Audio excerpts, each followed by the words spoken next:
أمري واحلل عقدة من لساني يفقهوا قولي أما بعد. Tuan-tuan muslimin dan muslimat yang dirahmati Allah Subhanahu wa taala sekalian, alhamdulillah sama-sama kita panjatkan kesyukuran kita kepada Allah Taala kerana pada malam yang berbahagia ini, malam yang ke-17 Ramadan, kita dapat sama-sama beristiqamah di masjid ini. Alhamdulillah tuan-tuan, walaupun ada di kalangan kita yang sudah termasuk dalam kalangan al-mutasaqituna ala tariqil ibadah, mereka yang gugur dalam perjalanan ibadah. Saya baru balik dari Tanah Suci tuan-tuan, dari Makkah Al-Mukarramah dan Madinah Al-Munawwarah, baru balik 2-3 hari lepas. Perbezaan sana dengan sini ialah di sana makin penghujung makin ramai, berlimpah ruah. Orang pakai duk mai lagi, masjid makin penuh. Beza kita dengan sana makin penuh, sekarang di sini makin kurang. Mungkin hak sini di sana kot. Itulah kita husnuzan. Kita sangka baik, hak sana penuh, sini kurang tu sebab apa? Hak sini tu pergi sana.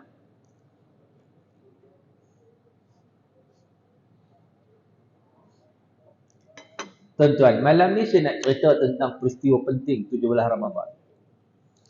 Apa peristiwa penting? Biasanya orang sebut tentang nuzul Quran. Sebenarnya di samping nuzul Quran, ada satu peristiwa yang sangat besar yang patut kita hayati, ialah Perang Badar. Perang Badar yang berlaku pada 17 Ramadan tahun 2 Hijrah.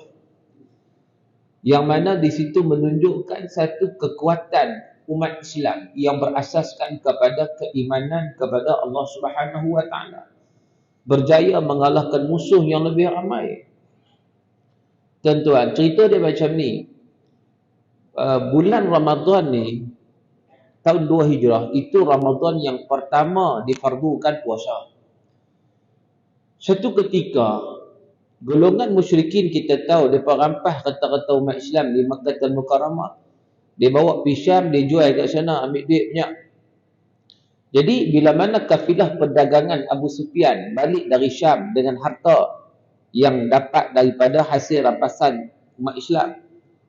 Lalu bila sahabat bagi tahu Nabi kata, jom kita sekat kafilah perdagangan tu, nak ambil balik hak orang Islam, itu saja, bukan nak perang pun. Jadi mereka keluar bukan tujuan untuk berperang dan tidak ada senjata pun yang dibawa. Hanya sekadar senjata dalam perjalanan sahaja.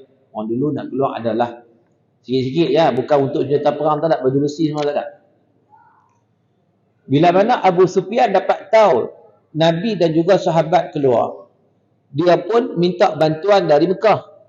Minta bantuan. Bila minta bantuan daripada Mekah, Abu Lahab yang ketika itu ketua Quraisy, dia telah menyiapkan tentera seramai 1,000 orang. 1,000 orang tuan-tuan. Dalam masa yang sama, tiba-tiba Abu Sufyan ni berjaya meloloskan diri daripada umat Islam. Maka Abu Sufyan hantar pula utusan bagi tahu, tak payah datang dah. Okey dah, clear. Tak payah datang lah, kita dah tak sekat, tak boleh dah. Kita dah berjaya pintas, berjaya lepaskan diri. Tetapi Abu Jahal tetap bertegas, kita akan perang dengan umat Islam. Mereka tetap keluar nak berperang dengan umat Islam, betul-betul bersungguh-sungguh. Maka pada ketika itu Nabi bertanya sahabat, sebab sahabat dia lebih kurang 300 orang. Riwayat menyatakan 313. Jadi dalam 300 orang ni, musuh ada 1,000 orang. Musuh 1,000 pula dengan kelengkapan senjata yang sangat hebat.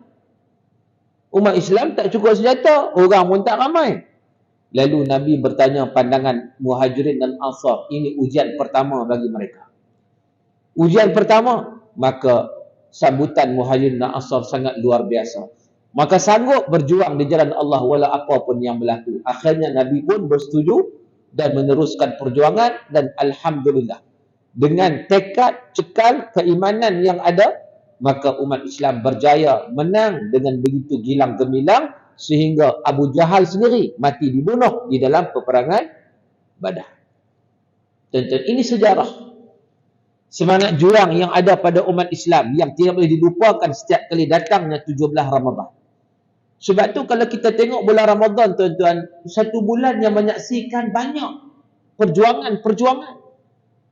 Dan kita heran juga, kalau bulan Ramadan juga, Zionis dia akan serang Palestin. Kau perasan tak? Tuan perasan tak? Tiap-tiap kali Ramadan, ada saja mereka nak kacau. Ada saja. Mereka nak gagalkan kekuatan keimanan yang dibina oleh umat Islam dalam bulan Ramadan. Sebab Zionis tahu, umat Islam Ramadan lagi kuat. Mereka tak nak umat Islam kuat. Mereka tak nak umat Islam berantikaf di masjid.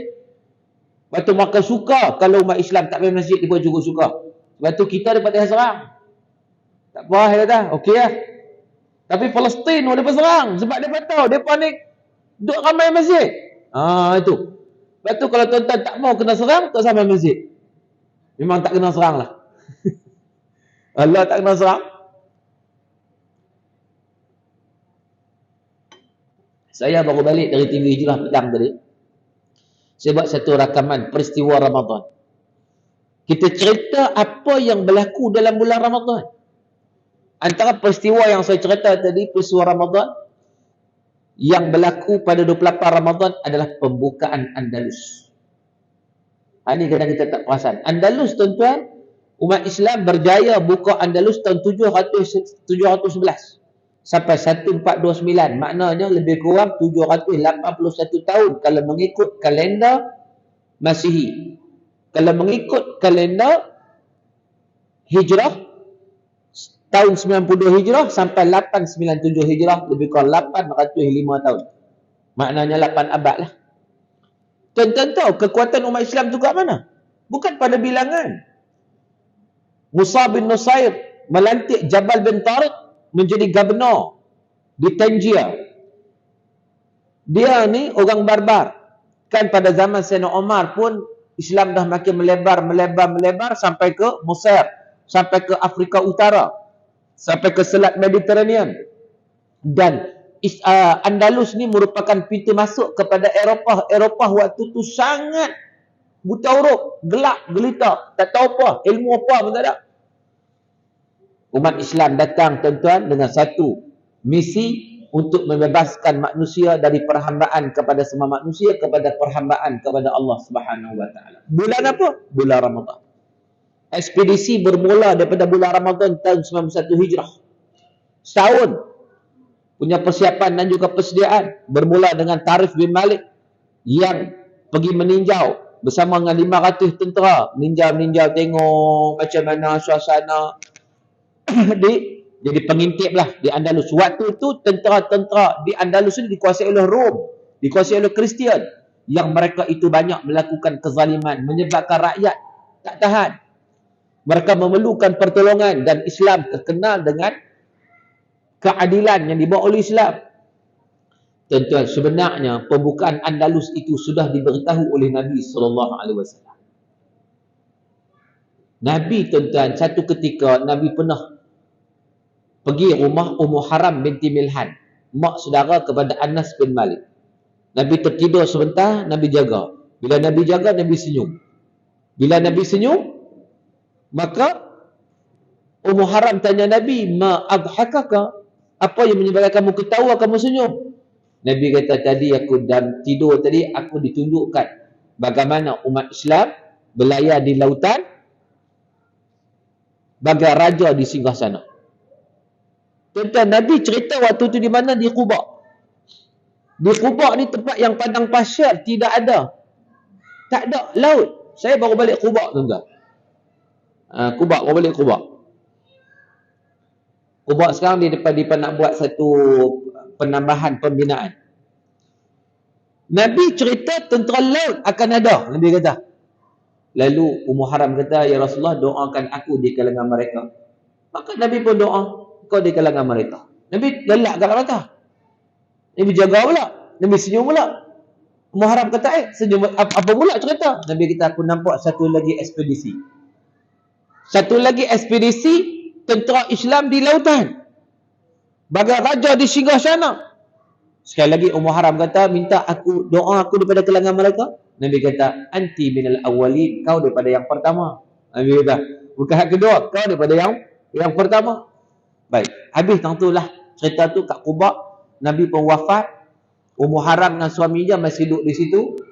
Kemudian Sayyidina Abu Bakar memerintah, Ummu Haram duduk situ lagi. Duduk di Quba lagi bersama suami dia, Aus bin Samit. Habis Sayyidina Abu Bakar, Sayyidina Umar pula merintah, masih lagi duduk situ lagi, lama. Kan? Tak ada apa-apa yang berlaku. Mai zaman Sayyidina Osman, Ummu Haram waktu tu dah makin tua dah. Dia pun pindah pergi Damsyik. Damsyik waktu itu di bawah pemerintahan Gubernur Muawiyah bin Abi Sufyan. Waktu tu tuan-tuan, Muawiyah bin Sufyan di Syam, di Damsyik, di dekat laut. Dan mereka menghadapi serangan daripada Rom Byzantine dari arah laut, daripada Cyprus. Lalu Muawiyah bagi cadangan kepada Khalifah Osman nak menubuhkan angkatan tentera laut. Nak bina kapal. Osman pun tengok otak kerja apa semua, dia kata okey, boleh lah. Maka Muawiyah pun buatlah satu angkatan tentera laut yang pertama, yang tak pernah ada sebelum ni. Tuan-tuan, Ummu Haram bila dengar macam tu, teringat kepada hadis Nabi. Nabi hak janji pada Ummu Haram, dia pun pergi jumpa Muawiyah, bagi tahu aku nak join. Muawiyah kata ahlan wa sahlan. Maka dalam apa kita kata kapal itu, Ummu Haram duduk depan sekali. Dia teringat balik bagaimana Nabi janji dia termasuk di kalangan tentera yang berlayar di lautan. Akhirnya tuan-tuan, Ummu Haram syahid di Cyprus. Baik, itu yang pertama, mimpi Nabi yang pertama. Mimpi Nabi yang kedua yang mana? Mimpi Nabi yang kedua inilah para ulama kata berlaku selepas 82 tahun kewafatan Rasulullah SAW. Iaitu sekali lagi Tariq bin Ziyad bersama dengan tentera menyeberangi Selat Gibraltar. Selat Gibraltar untuk apa? Menawan Andalus. Yang pada ketika itu kita pernah dengar cerita kan, yang dia bawa kapal, kemudian dia suruh bakar kapal, tapi cerita tu tak betul. Cerita bakar kapal tu tak betul. Itu tambahan saja. Sebab apa? Sebab umat Islam tidak diajar oleh Rasulullah untuk kita kata memusnahkan bahan-bahan yang manfaat ada dalam bakar kapal. Kenapa? Sebab orang Islam tak pernah gentar, tak pernah takut. Walaupun bilangan tentera Islam waktu itu tuan-tuan hanya 12,000. Tentera 5,000 campur dengan Musa bin Nusair tambah 7,000, maknanya 12,000 tentera. Waktu itu tentera Kristian yang dipimpin oleh Roderick menghantar 100,000 bala tentera. 100,000 bala tentera lawan dengan 12,000. Allahu Akbar tuan-tuan. Berlaku pada 28 Ramadan. 28 Ramadan 92 Hijrah. 711 Masihi. Berlaku pertempuran yang sangat hebat. Daripada 12,000 itu, 3,000 tentera Islam syahid. Dan Roderick, pimpinan daripada Kristian itu, mati dibunuh. Akhirnya umat Islam berjaya menguasai Andalus. Tuan-tuan, dengan 12,000, mati 3,000, tinggal 9,000, menang lawan 100,000 tentera Andalus yang penuh dengan kelengkapan senjata. Itu keimanan mereka sangat hebat di bulan Ramadan. Peperangan berlaku dari 28 Ramadan sampai 5 Syawal. Tak raya tuan-tuan, tak raya. Kalau kita demam pun tak raya. 28 Ramadan sampai 5 Syawal, seminggu direct. Kalau kita waktu tu duk kira dah, tak ada Lailatul Qadar ke mana apa ke mana. 28 Ramadan tak ada dah, tinggal surau masjid tinggal dah. Tak boleh dah. Duk teringat apa? Di hari raya terkenang dapat tu ya. Duk teringat. Lah ni pun lagu ayam merata dah. Menyebabkan aura Ramadan tu makin hilang. Umat Islam Ramadan aura mereka lagi kuat, lagi hebat. Sampai mereka berjihad dan menang. Menewaskan musuh tuan-tuan. Akhirnya umat Islam dapat Cordova, dapat Toledo, dapat Sevilla, dapat Granada, dapat semua Andalus sampai ke Portugal. Menang. Alhamdulillah. 800 tahun tuan-tuan, 800 tahun. Tapi akhirnya bila ada sifat-sifat tamak, bergaduh. Main sifat bergaduh. Ini sifat orang Melayu pada bergaduh. Dia main bergaduh. Berebut takhta, berebut kepimpinan, berebut politik. Tidak bersatu. Masing-masing bangga dengan keturunan masing-masing. Bergaduh. Sampai tahap bergaduh macam mana? Satu ketika Raja Sevilla, Raja Toledo, Raja Islam minta bantuan daripada tentera Kristian nak pergi serang wilayah Islam yang lain, iaitu wilayah Zaragoza. Kita bayangkan Orang Islam minta bantuan orang bukan Islam, serang umat Islam. Kita teringat macam cerita apa dulu? Kuwait minta tolong apa? Amerika pergi serang apa? Iraq. Ingat tak? Kita lupa lah. Ingat kan? Jadi perang Teluk dulu kan? Kuwait minta tolong, Amerika serang siapa? Serang Iraq. Orang Islam minta tolong orang bukan Islam, pergi serang orang Islam.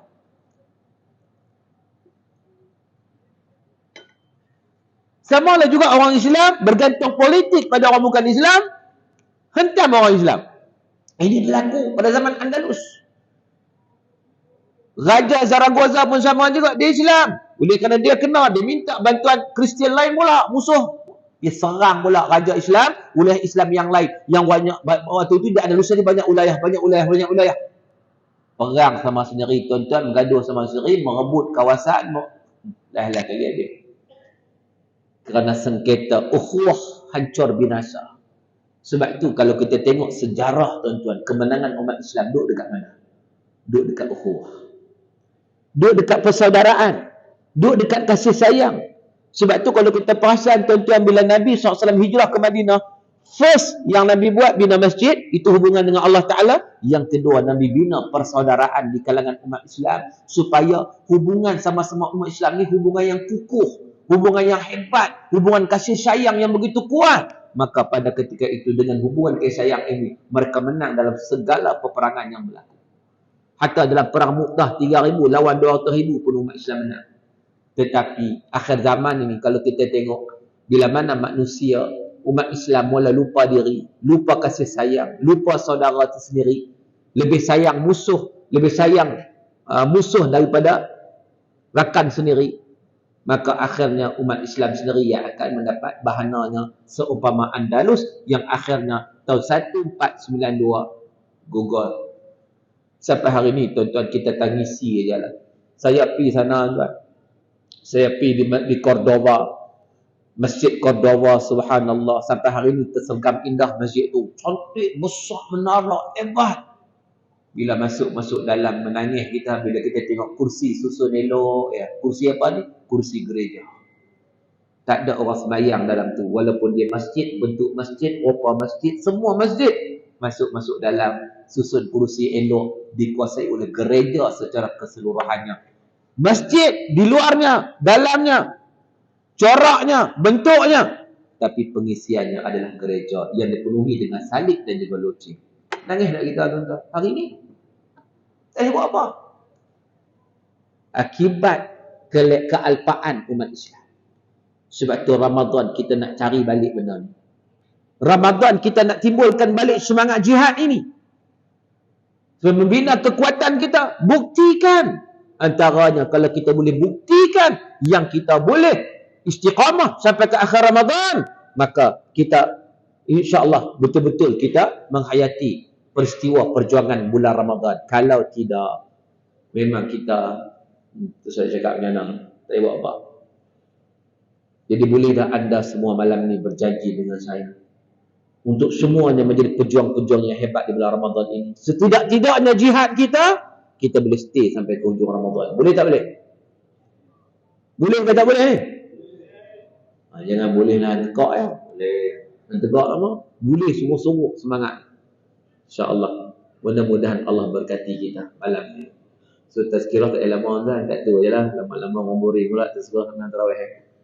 Jadi sekadar itu sedikit perbincangan kita. Moga-moga diberkati dan dirahmati oleh Allah Subhanahu wa taala. Jumpa lagi lain kali insya-Allah dengan izin Allah taala.